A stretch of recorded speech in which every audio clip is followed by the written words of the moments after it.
Hi viewers, welcome to All 4C Learning and welcome back to Class 8 Physics second chapter Friction. Okay, in the previous classes we just discussed about the friction, types of friction, static friction, sliding friction.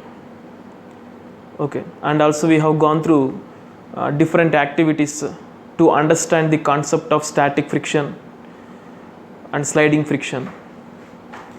In the last class also we have gone through the concept of variation of frictions and factors influencing the friction. And friction depends upon two factors: nature of the surface and also it depends upon the normal force or weight of the body, and it does not depend upon the area of contact. All these things we have learned in the previous class with the help of an activities. Now we shall learn about the fluid friction. With the help of an activity, let us understand what is fluid friction. Observing the fluid friction. The thing is,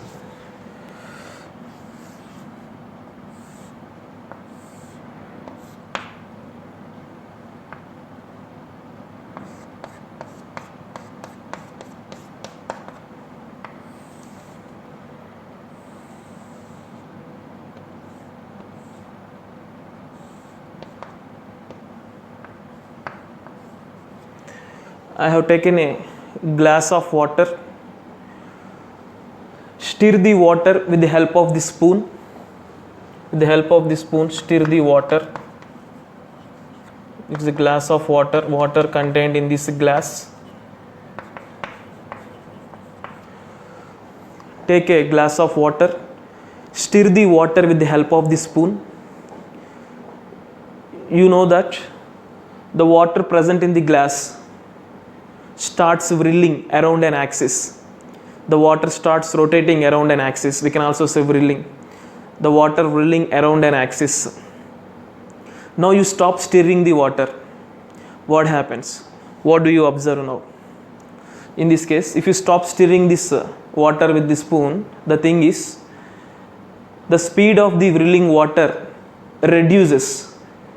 Whirling speed of the water reduces. And after some time, the water stops whirling and comes to a stable position. You know very well, the water comes to a stable position. Now tell me, which forces are responsible for stopping the rotation of this water? What forces are acting here? What is that? With the help of what force the water stops rotating here? It is nothing but the frictional force. The frictional force between the layers of the water and the frictional force between the layer of the water which is contact with this glass surface. Friction force between the inside layers of the water as well as friction force between the layer of water which is contact with this glass surface. Okay. These are the forces responsible for stopping the rotation of this water. Nothing but frictional force between the layers of the water and also the frictional force between the water layer which is contact with the glass surface are responsible for stopping the rotation of this water here. Similarly, not only this water, other liquids also exert the frictional forces on the objects when these objects move through the liquids or any other liquid substances. These objects experiences this frictional force when the objects move through the liquids. You also experience the frictional force when you travel in a boat. Whenever you travel in a boat, the boat also experiencing this frictional force. As the boat is moving forward on the water try to pushes the boat in opposite direction to the motion of the boat. In that case also you may experience this frictional force. And not only the liquids, gases and air also offers this frictional force to bodies like aeroplanes, jets, and missiles which are traveling in the air. These bodies also experience this frictional force. So the thing is, not only the liquids, the gases and air also offers the frictional force when the aeroplanes and missiles travel through them. I hope you understand this concept. So in science, we can say that these liquids and gases are also known as fluids. Now in the just previous experiences, we understand that these liquids also offering the friction, and gases also offering the friction, and liquids and gases is also known as fluids. So fluids are also offering the friction. When any object move through them, this object experiences friction. I hope you understand this. So the frictional force exerted by the fluids is called fluid friction. The frictional force offers by the fluids is also known as fluid friction. This fluid friction is also called drag. D-R-A-G, drag. Fluid friction is also called as a drag. I hope you understand this concept. Now let us understand the concept on what factors this fluid friction depends. Which factors influencing this fluid friction? Now in this case, we understand what is fluid friction.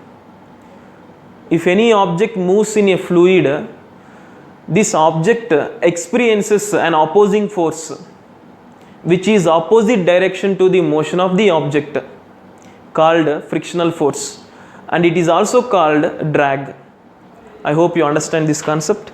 Next concept is that identifying the factors influencing this frictional force.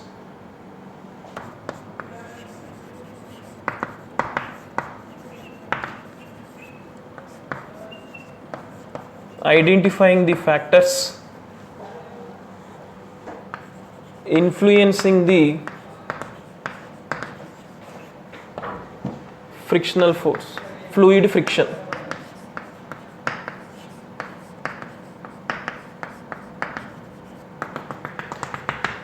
The meaning of this sentence is that fluid friction depends on what factors? Generally, the solid surfaces also offers friction. In the previous classes we have discussed that solid surfaces offers friction, and this friction depends upon the two factors that also we have discussed, nothing but nature of the surface and the normal force. Whereas here in this case, on what factors this fluid friction depends? It depends upon three things. Let us understand this with the help of an activity. Okay. Now take a drum of water. You please try to imagine these words which I am saying now. Please try to take a drum of water. Now stretch your hand in the direction of the fingers, in the direction of the stretched fingers, like this. Just try to move your hand in the direction of stretched fingers into the tub, like this. Just to move up and down your hand. The thing is, you try to move your hand in the direction of this stretched fingers into this water. It is like this, moving up and down. Okay. You think that is the first case. Now second case, now try to move your hand perpendicular to the direction of the water surface. Now try to move your hand like this. In the earlier case, I am trying to move my hand in the direction stretching fingers. It is like this, up and down.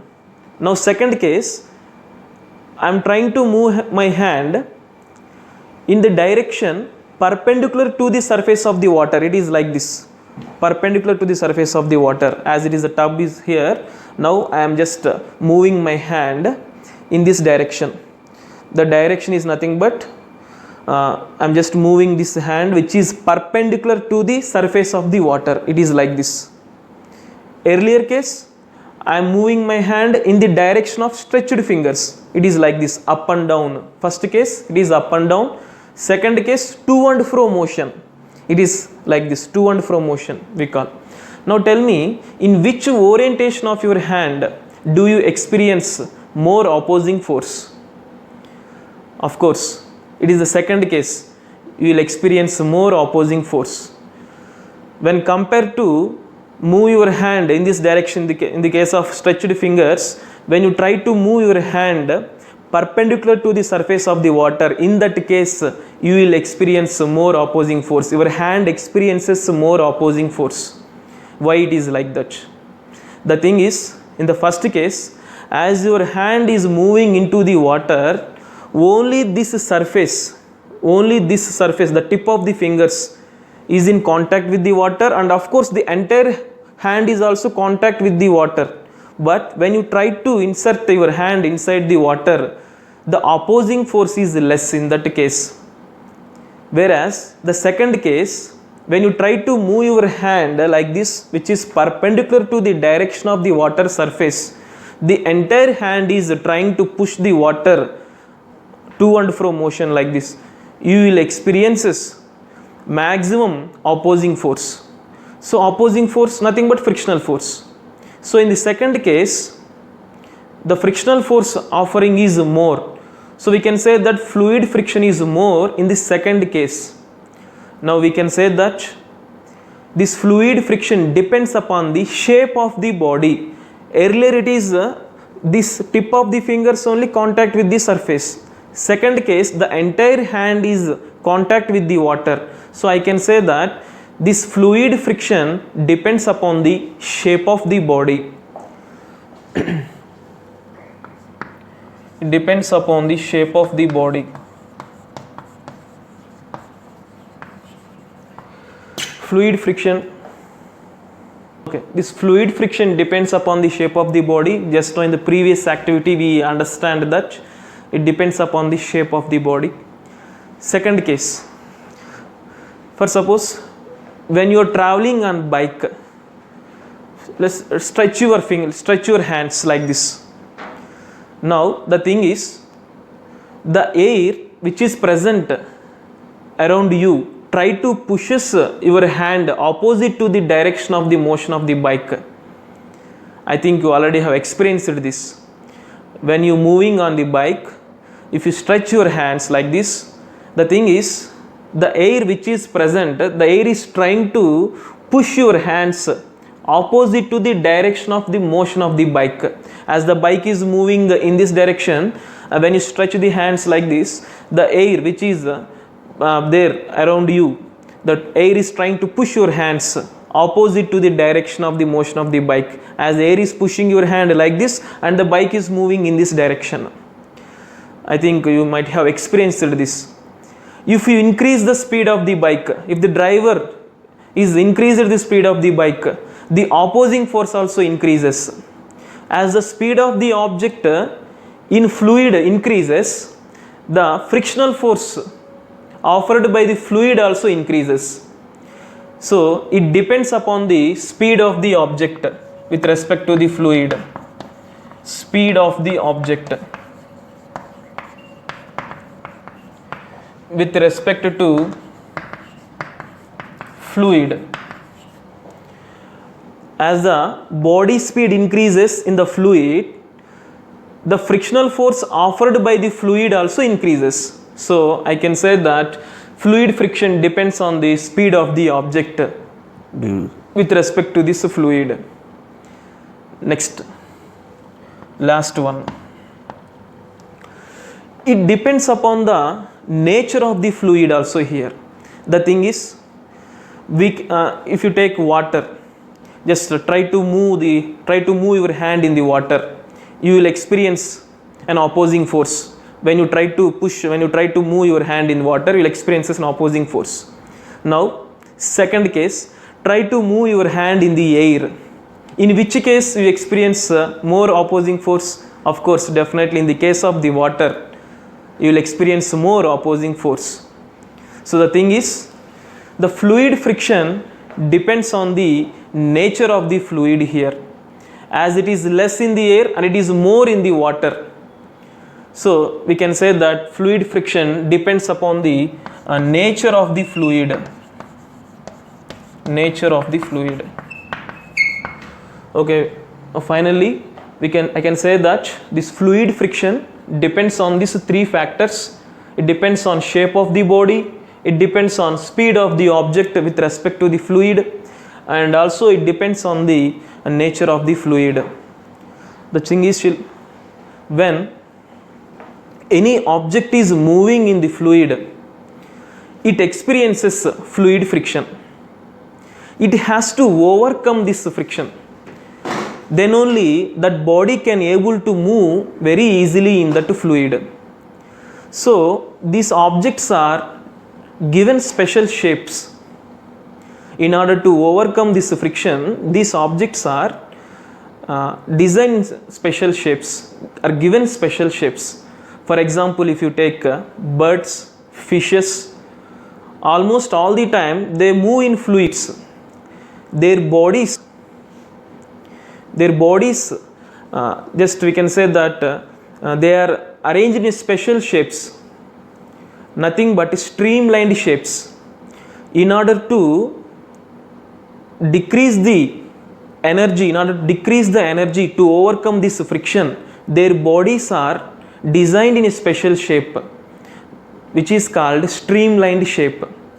Not only birds and fishes, if you observe the aeroplane shape, if you observe the rocket shapes, these planes and rockets are also designed a special shape called streamlined shape. Streamlined shape. The shape it is like this. So if you just observe the front portion of the plane and front portion of the rocket, whereas the birds and fishes also, you will observe this shape. This shape is called streamlined shape. It is just because of this shape only the objects which are moving in the fluids, they can reduce the friction by itself. It is just because of this shape. I hope you understand this concept. Next, we will move to the next concept.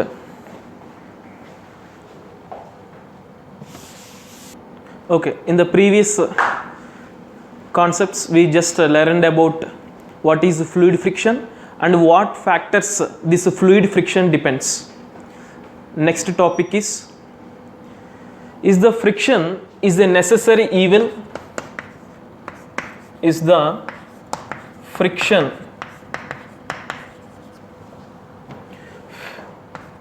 is a necessary evil? Is the friction is a necessary evil? The thing is, friction is playing an important role in our daily life. Sometimes it is very helpful for us, whereas sometimes without this friction we cannot do any work also. So it is playing an important role in our daily life, and sometimes it is an disadvantage. So it is having advantages and disadvantages. Now let us discuss this advantages and disadvantages of the friction. Nothing but friction is a necessary evil. So advantages of the friction and disadvantages of the friction, let us discuss now. Advantages of friction.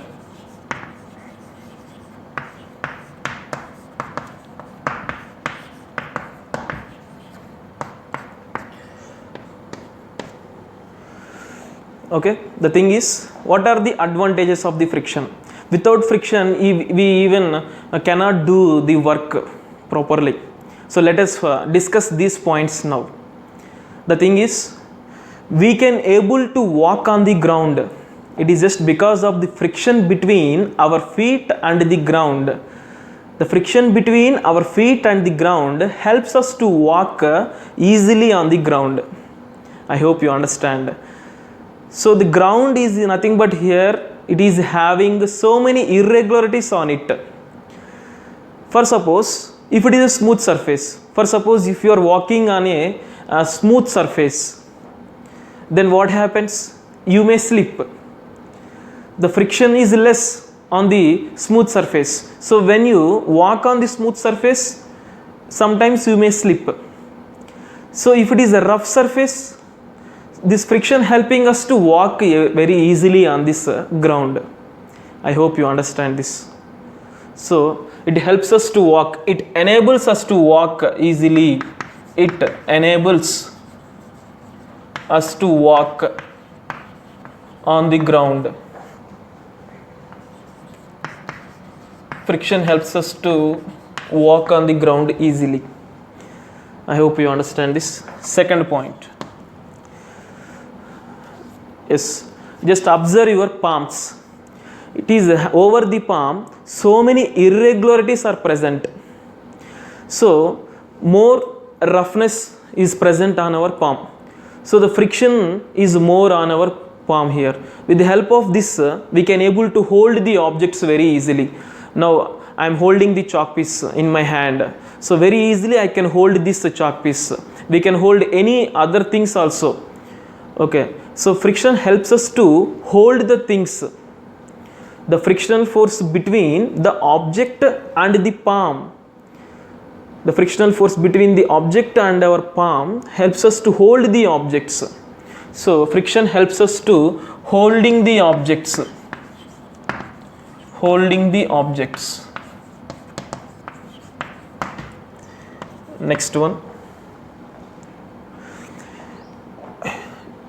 It enables us to write on the board. The friction helps us to write on the paper. The thing is, the friction between the surface of the board or the surface of the paper and the pen and the sharp end of the pen and the we can say that sharp end of the pen or sharp end of the pencil. Okay, the friction between the sharp end of the pencil or the sharp end of the pen and the surface of the board or the surface of the paper, this friction helps us to write on this board. It enables us to write on the board or paper. The friction enables us to write on board or paper. The friction between the surface of the board and the sharp end of the pen helps us to write very easily on the board or the paper. I hope you understand this. Next, movement of the vehicles.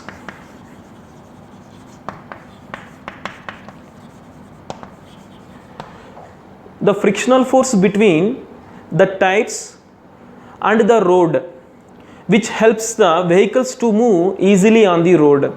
Over the tires, we can find so many grooves. These grooves helping the tire to stay on the road. So the frictional force between the tire and the road helps the vehicles to move very easily without slipping. So the movement of the vehicles on the road easily, it is also because of the frictional force between the tires of the vehicles and the road. For suppose, if the tires are smooth, no grooves are present on the tires, then what happens? Definitely the vehicle may skid. So the thing is, the grooves which are present on the tires helping the vehicle to stand better on this road. So with the help of this frictional force only, the vehicle is standing better on this road and it is moving very easily on the road. Okay, next point. Lightening a matchstick. Lightening the matchstick. So the frictional force between the matchstick and the matchbox, the rough surface of the matchbox helps to lighten this matchstick. When you strike the matchstick over the matchbox rough surface, then due to the friction between these matchbox rough surface and this matchstick,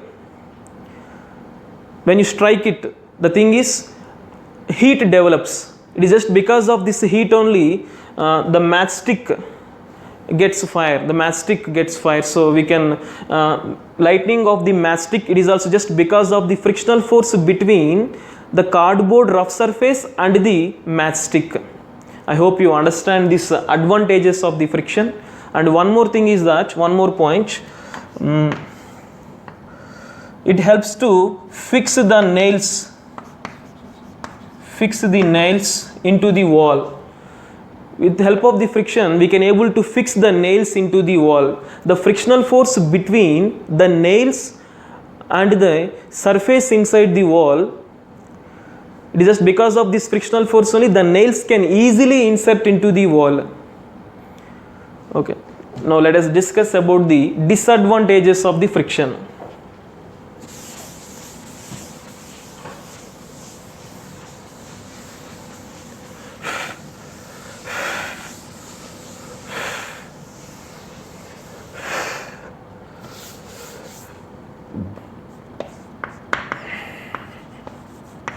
Disadvantages of friction.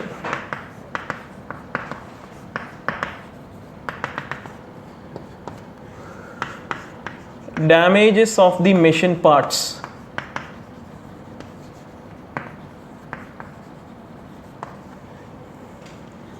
Wear and tear.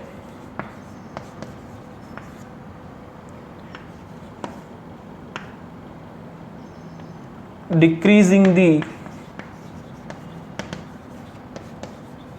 efficiency of machines.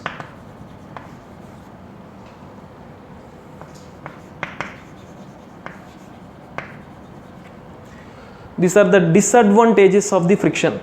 First one is damages of machine parts.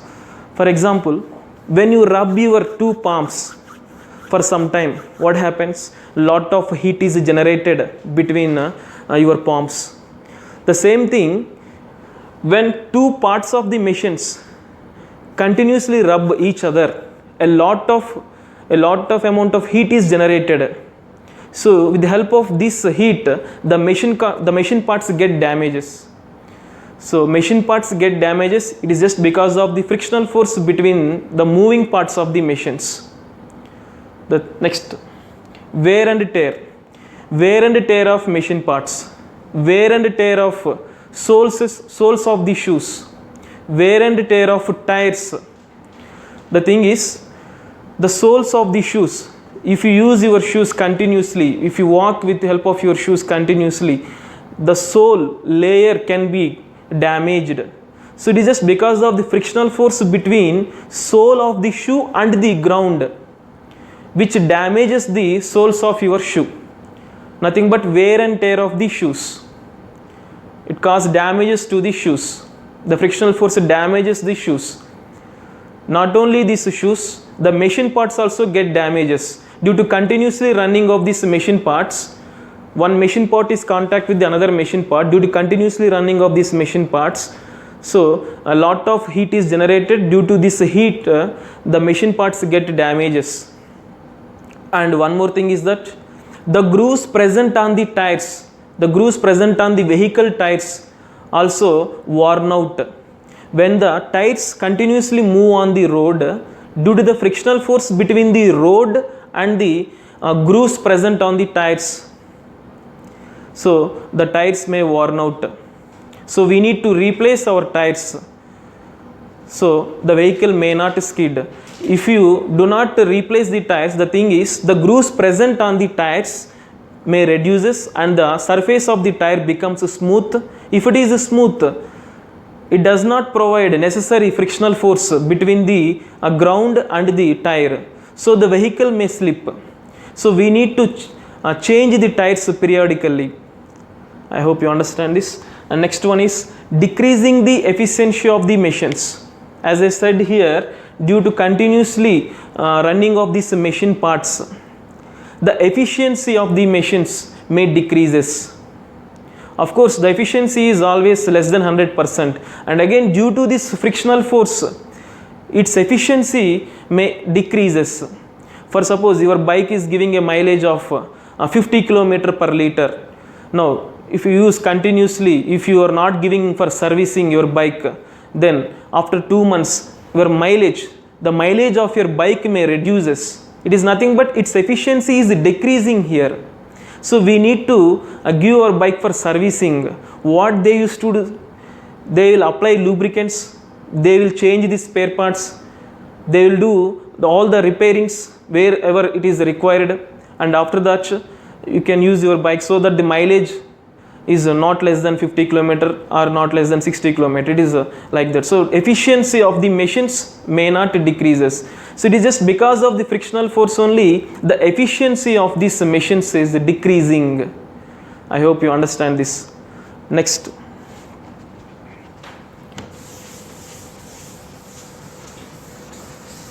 Next concept is how to increase the friction and how to decrease the friction. Methods of increasing the friction, methods of decreasing the friction. Now first let us study the increasing the friction. How we need to increase the friction. What are the methods to increase the friction?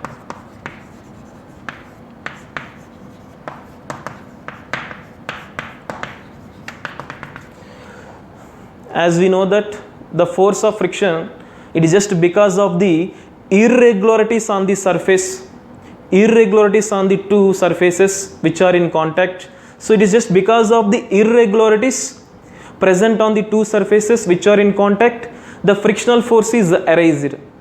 Now how to increase this frictional force?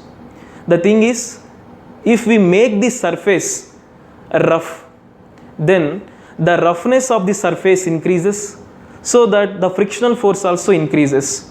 So by making the surface rough, by making the surface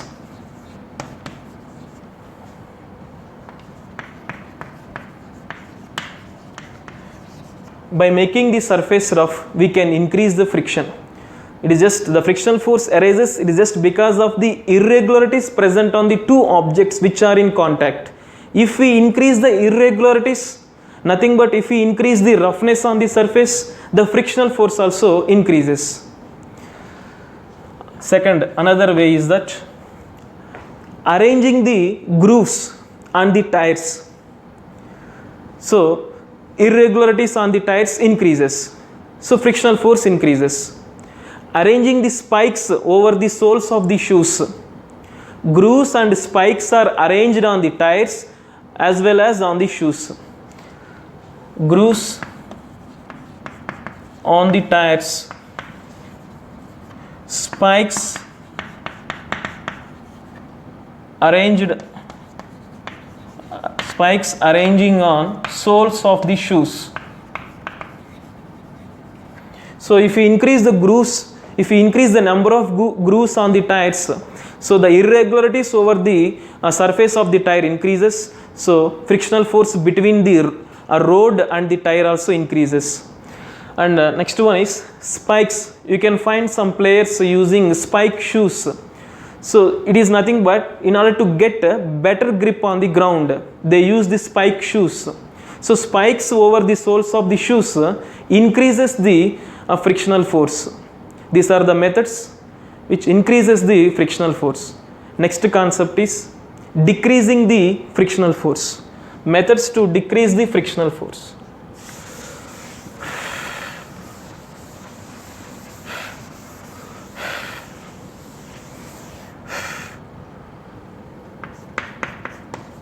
Methods to decrease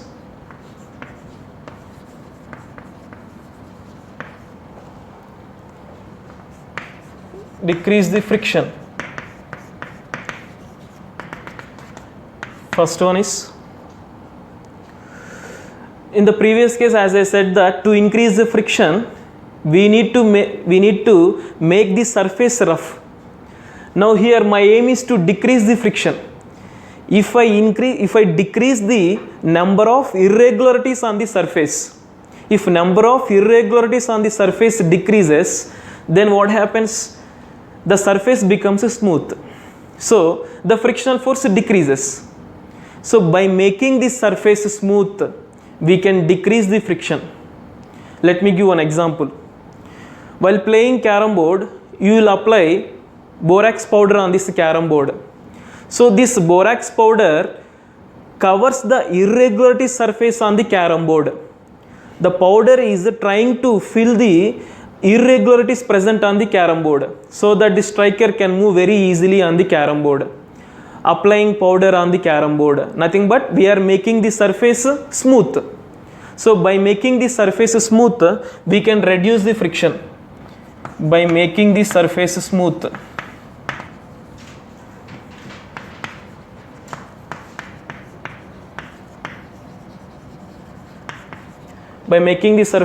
we can reduce the friction. Second one is by using ball bearings in the machine parts. By using ball bearings in the machine parts. What is this ball bearing? Ball bearing is nothing but it is an hollow rings, hollow circular plate. It is like this, and it is fitted with metal spares like this. This is said to be ball bearing. The metal spares are fitted in the two circular rings, which is called ball bearing.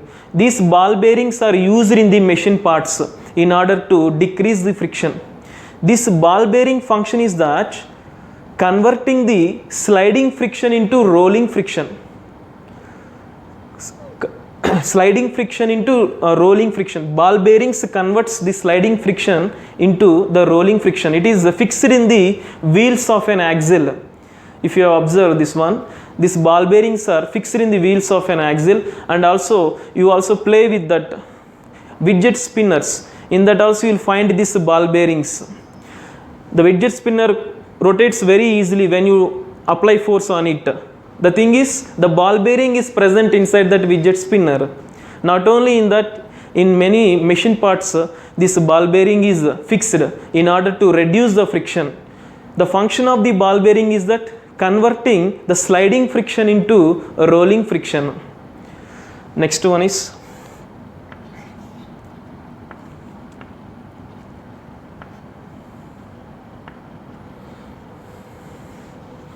arranging rollers and wheels to the objects. Arranging rollers and wheels to the objects, we can reduce the friction. Let me give an example. Let's say suitcase. It is very difficult to carry this suitcase. So we will try to push the suitcase. Now if you fix the rollers or wheels to this suitcase, and if you apply force, you can easily carry this suitcase in case of the rollers. Without rollers, it is very hard to pull this suitcase. If we fix rollers to this suitcase, so that we can easily pull this suitcase. So the rollers helping us to push the suitcase here. Our effort is reduced. So it is just because of frictional force is reduced here. So rollers and wheels helping us to reduce the friction so that we can do our work easily. So some objects are arranged with rollers and wheels so that that particular object we can move very easily. Let me give one more example. Push a book. Let's arrange a book on the table, place a book on the table, just to apply force on the book. It will cover some distance and comes to rest position. Now take 3 pencils, place it over the table. Now place a book on these 3 pencils. Now you just try to push the book. It will cover longer distance when compared to the previous case. Now this case, the book has covered a longer distance. The thing is, we are arranging the pencils here. These pencils are acting like wheels for this book. So the friction is less. As the friction is less, the object can cover a longer distance. So these are the ways to reduce the friction. Just now in this class, we have learned about what is the fluid friction and on what factors this fluid friction depends, and also we have learned the advantages of the friction, disadvantages of the friction, methods to increase the friction, methods to decrease the friction, also we have learned in this class. With this chapter also completed. Thank you.